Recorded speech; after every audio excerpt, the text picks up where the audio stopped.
Guys, I'm Katana, bringing you more Worlds coverage from behind the scenes and off the Rift. We're here after the first match of the quarterfinals with Cloud9's jungler Meteos and Fnatic's jungler Cyanide.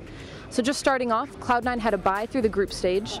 Do you think that not having played games in the group stage and going in cold gave you a bit of a disadvantage against Fnatic, who's already played 8 games here? I don't think it was a disadvantage, really. We got to see what they did for all those 8 games, and they didn't get to see how we've played recently, but we just didn't really prepare well enough, and so we lost. And obviously preparation is a huge part of it. What were the top junglers from each other that you were least looking forward to seeing, that you really wanted to, that you were expecting from the other jungler?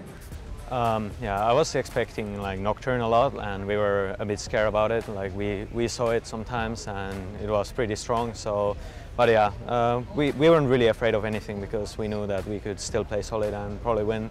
Like the playstyle of Meteos is it's really good. I think like he likes to farm a lot, but in a way it's kind of predictable that he's just not gonna pick some really aggressive jungler and come and destroy us or something like that.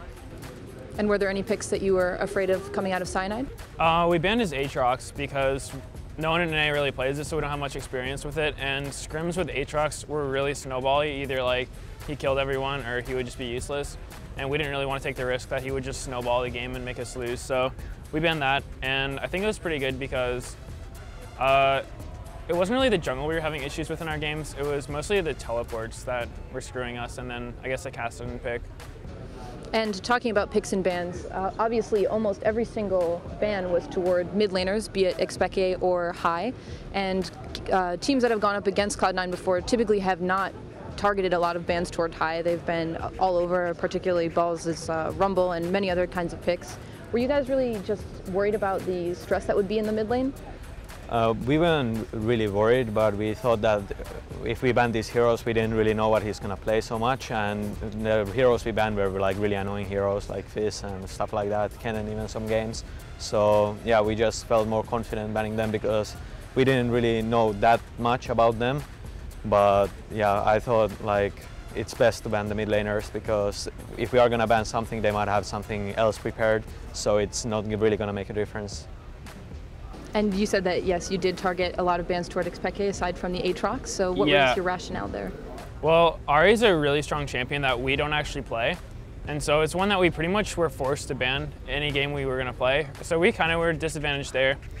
And then Orianna we haven't had the most success because the champion's high plays are pretty bad against Orianna. Like, almost every champion he plays loses lane to Orianna, and we saw Xpeke play her a little bit, and he plays a really different style than we're used to, going like very defensive with the Leandries, and we just hadn't played against it, so we didn't know how it would go. So we didn't really want to just test it out in Worlds to see like, oh, can we beat this? So that was just sort of a safety thing. But yeah, their bans were really well thought out, and no one's really targeted High's small champion pool, and that's sort of been a problem for us the whole season. So they exploited it well, and that really hurt us. And the match was very close in the first 2 games, particularly the first game was very close up until the fight at Dragon. You guys gave up two kills in exchange for Dragon and then got caught out a little bit afterward. Do you think that was the turning point of that game? I don't know if it's a turning point. We pretty much just played worse than them the whole game. The teleports were a lot of pressure for us that we're not used to because no one in A really runs teleports, so we don't have much practice against it.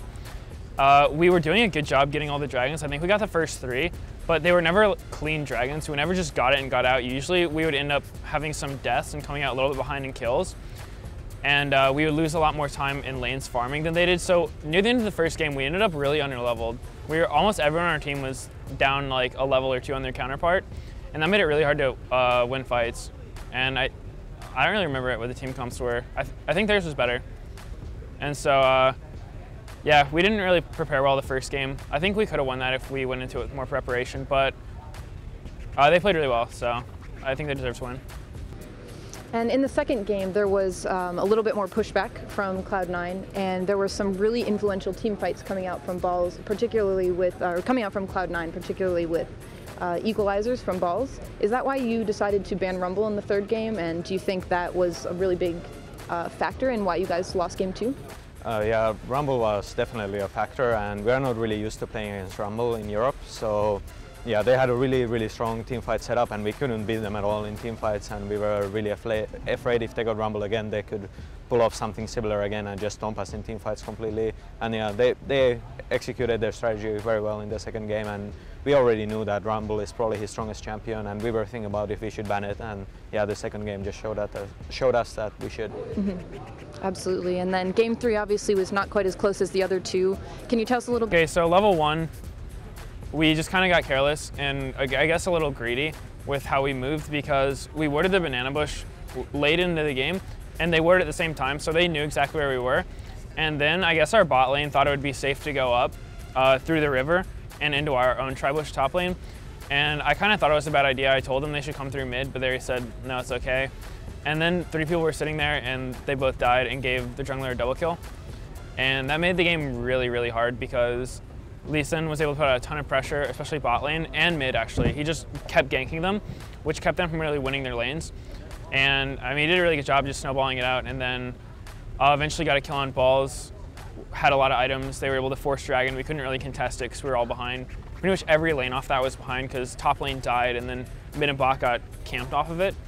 So it's really hard when you're in that situation to come back. Level 1 kills are probably the most devastating thing in the game, and it's happened to us on almost all of our losses. So it's something we should have been a lot more prepared for. I thought we were prepared going into that game to not throw level 1, but we did, and so it was a really uphill game, and we tried some stuff to come back, but it just obviously didn't work, and we just got stomped. So just on that note, as both of you being junglers, what do you think is the best strategy for each of you in trying to bring your team back from a disadvantage? Yeah, it's really tough, especially like he said, level 1 kills are really snowbally, and I think if we gave them 2 kills level 1 as well, we would have lost for sure. So yeah, but normally what I would do is just try to gank a lot, but it depends, because normally they have a lot of wards as well. And so it's really difficult to come up. Like I don't even know what I would do. I would just like try to cheese them somehow and get some kills. Yeah, that's pretty much what you have to do. When you're behind, you can either play really safe and just hope they mess up and capitalize it, but that's not likely because they can just not mess up and then you're behind and the disadvantage just grows. Or you have to take a risk and just go for something that might not work. Like that game I tried it, since we both warded the banana bush at the same time in the beginning, as soon as my ward died, I saw their ward died too. So I knew I could get top. So like I looped up around and we went on Varus and we got him to flash and really low health. So that was pretty good. But then after that, they didn't come back to lane with any wards after that. But Leona was just sitting in the bush, and I knew the only time they would go aggressive is if Lee Sin was also there. They wouldn't just get baited into a 2v3. So I couldn't really go top anymore because we would just lose a 3v3 fight if Lee Sin was there too. So I couldn't really go top. Bot and mid were very hard to gank because they were pretty much, my team was pushed up the whole time. And then I couldn't counter jungle either, which is usually what you do when your lanes are pushed up because their Lee Sin was so ahead of me. So it was just a really hard situation. There wasn't not a lot of options for us at that game, and usually when you're that behind, you can also do trades like, I time almost every buff in the game in Dragon, so if we know they're blue spawning the same time with Dragon spawning, we can give up the Dragon, take their blue, and like pressure their lanes, which it's not a good trade, but at least you get something back. If you're gonna lose something, might as well not be for free. So we tried some stuff like that, but they didn't mess up like we were hoping for, and they just won. Well, thank you so much for your insight. It's great to hear both sides of the story from this matchup. Thank you so much for the interview, and best of luck moving through Worlds. Thank you guys so much for watching, and you can catch more Worlds coverage on lolesports.com.